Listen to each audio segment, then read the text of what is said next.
नमस्कार। इन विशेष समाचारों में आप सभी का बहुत स्वागत है। मैं हूं जया, मेरे साथ हैं शरद मुद्गल। शुरुआत करेंगे इस वक्त की सुर्खियों के साथ। राहुल गांधी की जर्मनी यात्रा पर भाजपा ने कांग्रेस पर साधा निशाना। पार्टी प्रवक्ता सुधांशु त्रिवेदी ने राहुल गांधी पर लगाया भारत विरोधी गठबंधन का हिस्सा होने का आरोप। कहा, भारत की छवि को नुकसान पहुंचाना कांग्रेस का लक्ष्य।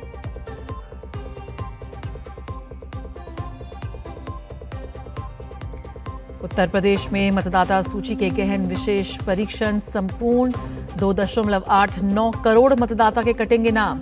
31 दिसंबर को आएगी ड्राफ्ट वोटर लिस्ट। बंगाल में एसआईआर पर सुनवाई जारी। पश्चिम बंगाल के मुख्य निर्वाचन अधिकारी मनोज कुमार को मिली वाई श्रेणी की सुरक्षा।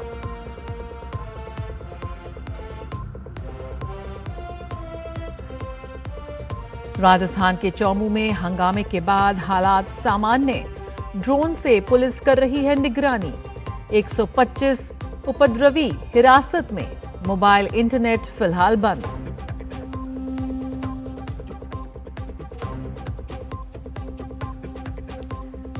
थाईलैंड और कंबोडिया ने सीमा पर जारी झड़पों को समाप्त करने के लिए संघर्ष विराम के नए समझौते पर किया हस्ताक्षर।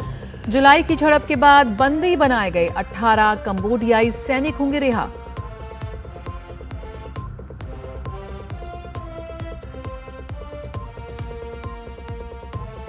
एशेज सीरीज में इंग्लैंड की धमाकेदार जीत। 4 विकेट से मेलबर्न टेस्ट को 2 दिन में किया अपने नाम। ऑस्ट्रेलिया की धरती पर 2011 के बाद मिली पहली टेस्ट जीत।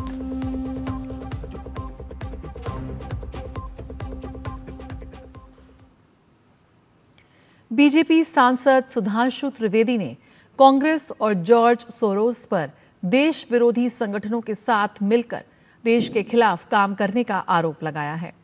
राहुल गांधी के विदेशी दौरों पर भी सवाल उठाते हुए बताया कि कांग्रेस देश विरोधी संस्था ग्लोबल प्रोग्रेसिव अलायंस का हिस्सा है। कि श्री राहुल गांधी जी यदा कदा विदेश यात्रा करते हैं।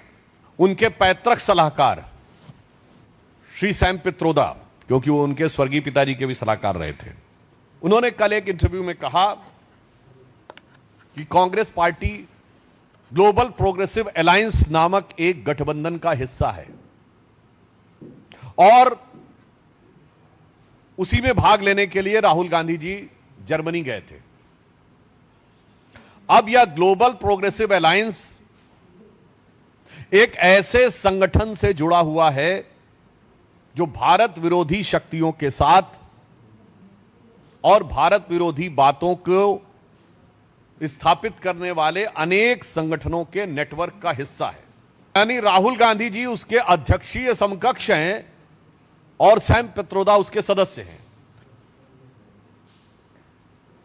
राहुल गांधी पर आरोप लगाते हुए बीजेपी सांसद सुधांशु त्रिवेदी ने यह भी पूछा कि किन विदेशी शक्तियों के आदेश पर वो विदेशों में जाकर देश विरोधी बयान देते हैं, जिनसे भारत की छवि खराब होती है। आपने कहा मुझे किसकी परवाह नहीं, तो आज हम कांग्रेस से पूछना चाहते हैं आपको किसकी परवाह है, जो बाध्य करता है कि आप संसद के सत्र के दौरान जाते हैं। वहां पर किसकी परवाह है, किसका दबाव है और किसके हुक्म का पालन करने के लिए आप विदेश जाते हैं। चलते संसद सत्र के दौरान और भारत विरोधी शक्तियों के साथ मंच साझा करते हैं। इससे एक बात बहुत स्पष्ट हो गई है कि कांग्रेस पार्टी अब सैम पित्रोदा के यह कहने के बाद मैं कांग्रेस पार्टी से पूछना चाहता हूं, भारतीय जनता पार्टी कांग्रेस पार्टी से पूछना चाहती है, क्या आप भारत विरोधी वैश्विक दुरभिसंधि के सदस्य बन गए हैं? पश्चिम बंगाल में मतदाता सूची के विशेष गहन पुनरीक्षण यानी एसआईआर के तहत सुनवाई की प्रक्रिया जारी है। पूरे राज्य में 3,234 टेबल पर पहले चरण की सुनवाई चल रही है। सुनवाई के पहले चरण में 31,68,424 अनमैप्ड मतदाताओं की जांच की जा रही है। डीडी न्यूज के संवाददाता सौरभ दत्ता ने हियरिंग सेंटर का जायजा लिया। 31,68,424 अनमैप्ड वोटर्स का संख्या बंगाल में और इन 31,68,424 वोटर्स का हियरिंग शुरू हो गया आज से। ये बालीगंज कंस्टिट्यूशन के अंदर लेडी ब्रेबॉर्न कॉलेज में जो हियरिंग सेंटर हुआ है, वहाँ पे 8 बूथों के वोटर्स वो आए हैं अपने दस्तावेज लेके। ये वो वोटर्स है जिनके 2002 में नाम नहीं है और जिन्होंने कोई लिंकेज नहीं दिखा पाए, यानी बाबा, माँ, दादा, दादी किसी का भी नाम 2002 में वो दिखा नहीं पाए। और इसी के चलते जो हियरिंग का प्रोसेस है वो शुरू हुआ है। 11 हर सेंटर में 11 टेबल है, 11 टेबल में ये हियरिंग चल रहा है। और इसी हियरिंग को लेकर पश्चिम बंगाल की राजनीति का पारा भी चढ़ा हुआ है। CM Mamata Banerjee central micro observers के निगरानी में जो ये हियरिंग हो रहा है उसको लेके आलोचना की है चुनाव आयोग की। अब आज से हियरिंग शुरू हुआ, ये लंबा प्रोसेस है, फरवरी तक चलेगा। देखना होगा आगे आगे जाके बंगाल की राजनीति एसआईआर को लेकर कौन सा रुख लेती है। कैमरा पर्सन प्रदीप घोष, सौरभ दत्ता का report, DD news, Calcutta. Micro observer की कड़ी निगरानी के बीच पश्चिम बंगाल में एसआईआर के तहत सुनवाई प्रक्रिया चल रही है।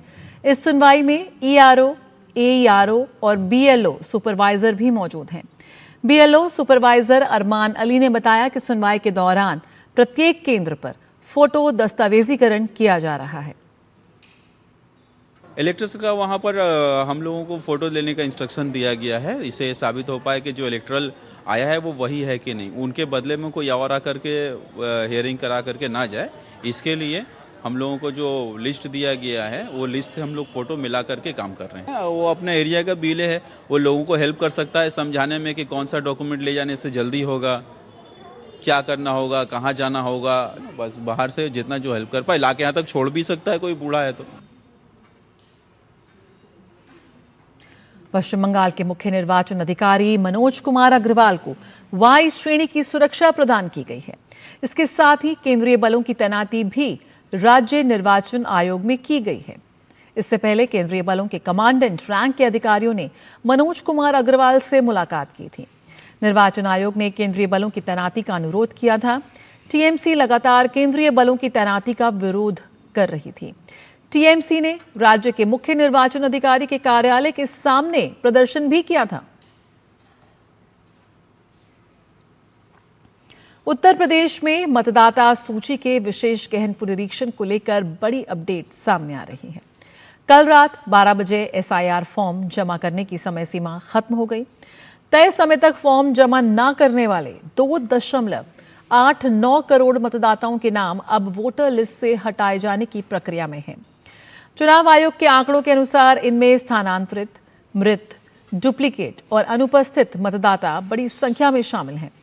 सूत्रों के अनुसार अभी मतदाता सूची में 15 करोड़ 44 लाख नाम हैं और इनमें से अब 2.89 करोड़ नाम काटे जाएंगे। वहीं 1 करोड़ 11 लाख वोटरों को नोटिस भेजा जाएगा। जिन 2.89 करोड़ मतदाताओं के नाम काटे जाएंगे उनमें 1 करोड़ 26 लाख स्थानांतरित, 46 लाख मृत, 23 लाख 70 हजार डुप्लीकेट, 83 लाख 73 हजार अनुपस्थित व 9 लाख 57 हजार अन्य श्रेणी के मतदाता हैं। यूपी के मुख्य निर्वाचन अधिकारी नवदीप रिणवा ने बताया कि 31 दिसंबर को ड्राफ्ट मतदाता सूची जारी की जाएगी। ड्राफ्ट मतदाता सूची पर 31 दिसंबर से 30 जनवरी 2026 तक दावे व आपत्तियां ली जाएंगी। वहीं 31 दिसंबर से ही लेकर 21 फरवरी 2026 तक नोटिस चरण में गणना प्रपत्रों पर निर्णय और दावों एवं आपत्तियों का निस्तारण किया जाएगा। फिर 28 फरवरी 2026 को अंतिम मतदाता सूची जारी कर दी जाएगी।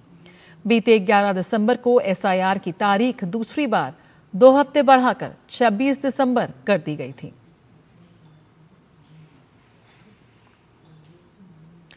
उत्तर प्रदेश के मुख्यमंत्री योगी आदित्यनाथ ने लखनऊ स्थित पुलिस मुख्यालय में आयोजित पुलिस मंथन 2025 कार्यक्रम का उद्घाटन किया। इस अवसर पर मुख्यमंत्री को परंपरागत गार्ड ऑफ ऑनर दिया गया। इस कार्यक्रम का मुख्य उद्देश्य उत्तर प्रदेश में पुलिस व्यवस्था को आमजन केंद्रित, तकनीकी रूप से सशक्त और अपराध के विरुद्ध अधिक प्रभावी बनाना था।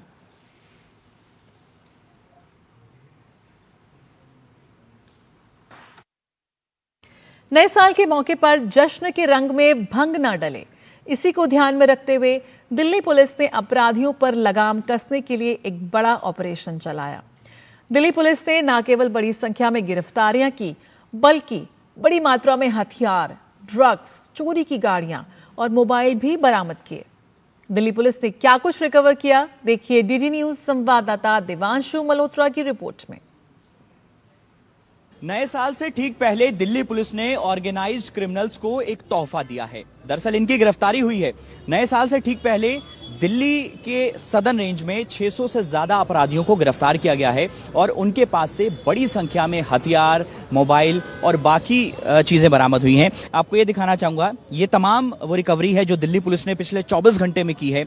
करीब 2 दर्जन ये हथियार बरामद किए हैं और 2 दर्जन से ज्यादा जो चाकू हैं, जो कि कोई ना कोई क्राइम में ये हम कह सकते हैं कि शामिल होते, लेकिन उससे ठीक पहले दिल्ली पुलिस ने पकड़े हैं। ये देखिए, अलग अलग तरीके की ये पिस्टल्स हैं, long barrel, short barrel, single shot, multi shots, ये तमाम पिस्टल्स भी बरामद की गई हैं। हमारे साथ बातचीत करने के लिए DCP South East doctor Hemant Tiwari ji हैं।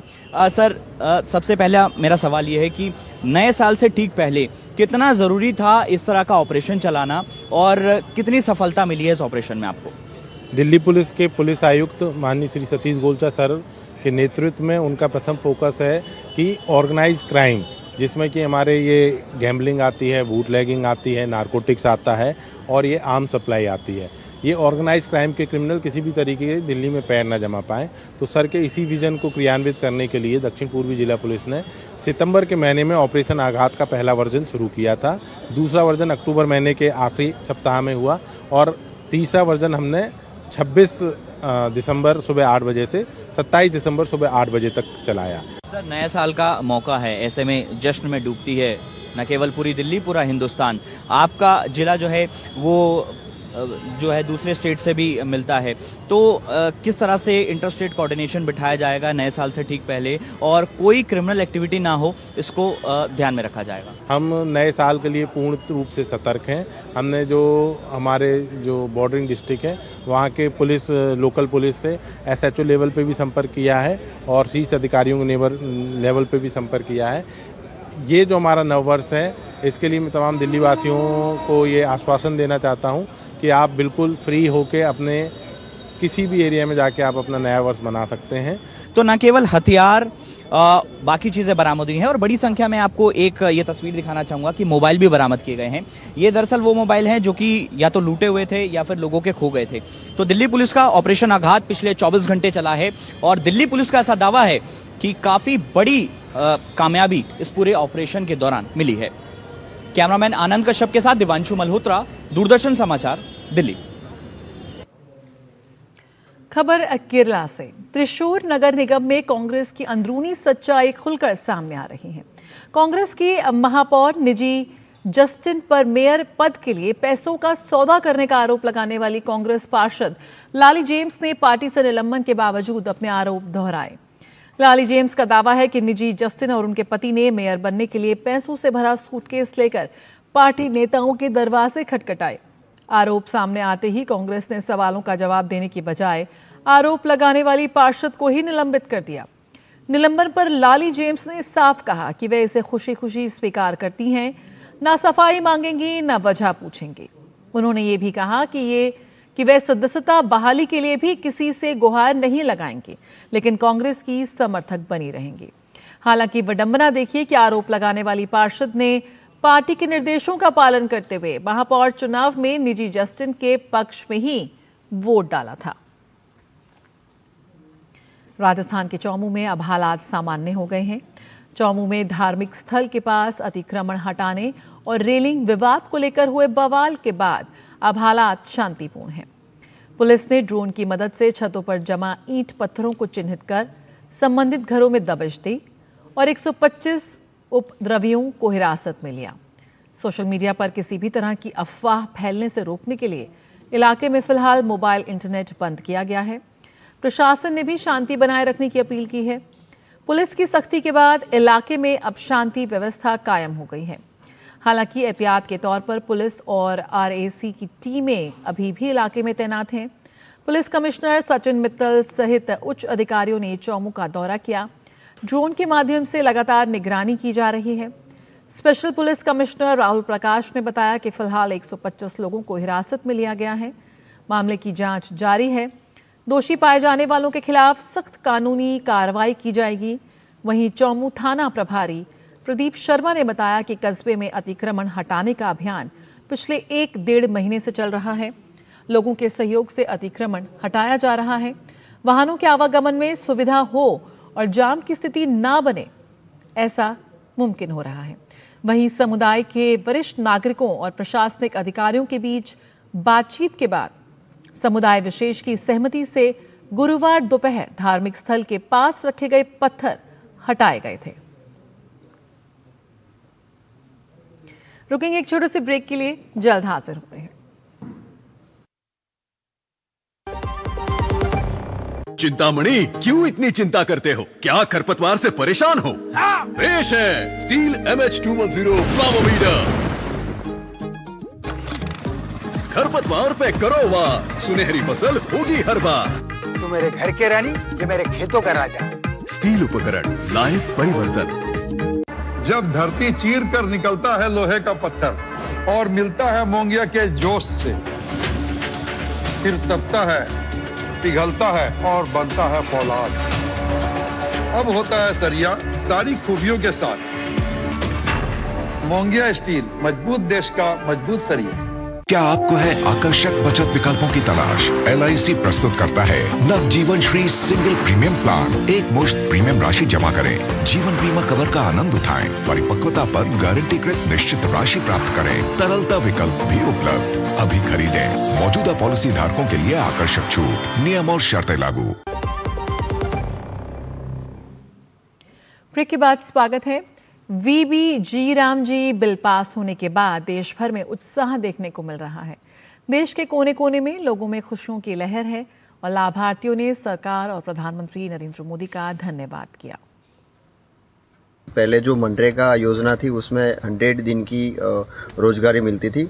अभी उनमें सुधार करके 125 डेज यानी 125 दिन किया है। दूसरा बदलाव जो है वो ग्रामीण में जो रोजगारी न मिलने पर 15 दिन तक का भत्ता भी देने का उसमें जो सुधार किया है वो बहुत ही मतलब ग्रामीण के जो लोग हैं उनको उससे फ़ायदा मिलने वाला है। जो बेरोजगार लोग हैं उनको भी फ़ायदा होने वाला है और ये फ़ायदा करने के लिए केंद्र की गवर्नमेंट सरकार का मैं बहुत बहुत आभार प्रकट करता हूँ। पहले मनरेगा नाम था, अब जी राम जी किया है। अच्छा है, सबको रोजगारी ज़्यादा मिलेगी और सबके बच्चे को बढ़ाई करने की अच्छा रहेगा। मनरेगा को ही चेंज करके अब नया एक्ट लाया गया है, विकसित भारत रोजगार एवं आजीविका मिशन ग्रामीण। इसमें जो है कुछ मूलभूत चेंज किए गए हैं। जैसे इसमें रोजगार गारंटी अब 100 दिन के बजाय 125 दिन हो गई है और इसमें बेरोजगारी भत्ता ये वगैरह का भी प्रावधान किया है। महात्मा गांधी राष्ट्रीय ग्रामीण रोजगार गारंटी योजना नरेगा का नाम बदलकर अब विकसित भारत गारंटी फॉर रोजगार एंड आजीविका मिशन ग्रामीण यानी कि VBG रामजी किए जाने पर श्रमिकों में खुशी का माहौल है। इस बदलाव को लेकर खास तौर पर राजस्थान के 12 जिले की सुंदलक पंचायत के अंतर्गत आने वाले राजपुरा ग्राम के श्रमिकों ने संतोष व्यक्त किया। ग्रामीण श्रमिकों का कहना है कि नरेगा को जी रामजी बदल नाम दिए जाने से योजना के प्रति नई पहचान और अपनापन महसूस हो रहा है। अब वे रामजी की सेना के रूप में गांव के विकास में भागीदारी निभा रहे हैं। साथ ही श्रमिकों को उम्मीद है कि इस बदलाव के साथ साथ कार्य प्रणाली में भी और अधिक सुधार होगा, जिससे रोजगार के अवसर बढ़ेंगे। देश के प्रधानमंत्री जी ने जो योजना निकाली है, नरेगा का नाम जी राम जी रखा हुआ है, विकसित भारत का, तो ये नरेगा में हमें बहुत अच्छा लगा। जो पहले 100 दिन मिलती थी अवधि थी तो 125 दिन बढ़ा के बहुत अच्छा काम किया है। 100 दिन का रोजगार की जगह 125 दिन का रोजगार रख दिया। केंद्र सरकार और राज्य सरकार दोनों ही मिलके बहुत अच्छा काम कर रही है। पहले नरेगा मजदूर थे, अब जीराम जी हो गया। केंद्र सरकार ने अच्छा नाम रखा, जयराम जी हो गया। बहुत बढ़िया, धन बढ़ गया, बहुत मजूरी बढ़ गई, बहुत बढ़िया हो। नरेगा का नाम 100 गड्ढा 125 गड्ढा और बढ़ा दिया। रक्षा मंत्री राजनाथ सिंह गुजरात में वलसाड के दौरे पर हैं, जहां वो धर्मपुर में श्री राजचंद्र मिशन के 25वें स्थापना दिवस समारोह में शामिल हुए। श्री राजचंद्र जी एक आत्मज्ञानी संत और जैन धर्म के सुधारक थे। दूरदर्शी श्री राजचंद्र जी 19वीं सदी के उत्तरार्ध के एक उल्लेखनीय कवि व दार्शनिक भी थे। श्री राजचंद्र मिशन आश्रम का शिलान्यास 4 अगस्त 2000 को हुआ था और 2025 में इसके 25 साल पूरे हुए, जिसे मिशन रजत महोत्सव के रूप में बड़े उत्साह से मना रहा है। इसी रजत महोत्सव में शामिल होने के बाद राजनाथ सिंह ने कहा कि श्रीमद रामचंद्र मिशन धर्मपुर के माध्यम से भगवान महावीर की शिक्षाओं को विश्व भर में फैलाने का एक महत्वपूर्ण अभियान चल रहा है। गुरुदेव श्री राकेश जी ने श्रीमद रामचंद्र मिशन धर्मपुर की स्थापना करके भगवान महावीर की शिक्षाओं को विश्व भर में फैलाने का एक अभियान प्रारंभ किया है और श्रीमद रामचंद्र जी के ज्ञान प्रवाह को सदैव जारी रखा जाए, यह उनका सोच है, यह उनकी विचार है। गुरुदेव श्री राकेश जी द्वारा किए जा रहे यह सब सारे कार्य मानवता की शांति और समरसता, मानवता को शांति और समरसता की ओर ले जाने के लिए समर्पित हैं। मैं ऐसा मानता हूं।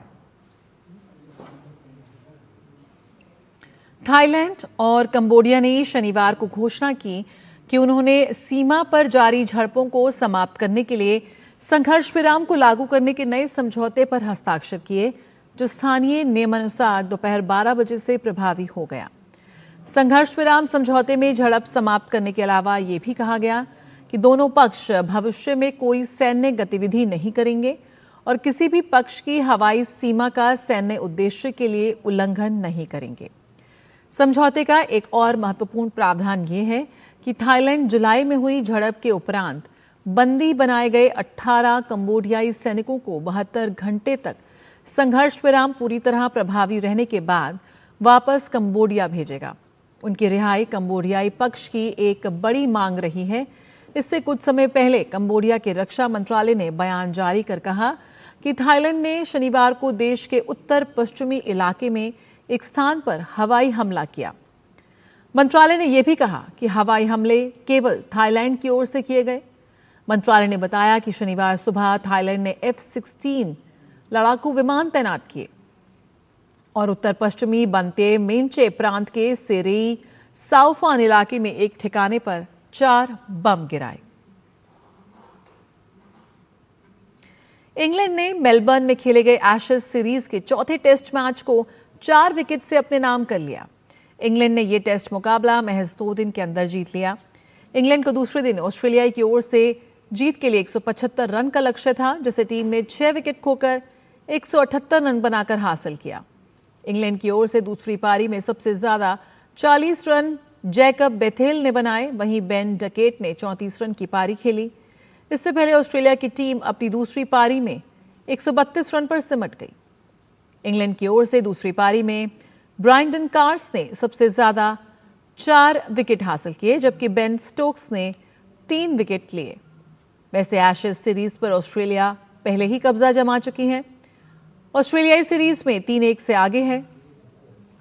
इंग्लैंड की ये जीत इसलिए भी बड़ी है क्योंकि टीम ने ऑस्ट्रेलिया की धरती पर जनवरी 2011 के बाद से पहली जीत हासिल की।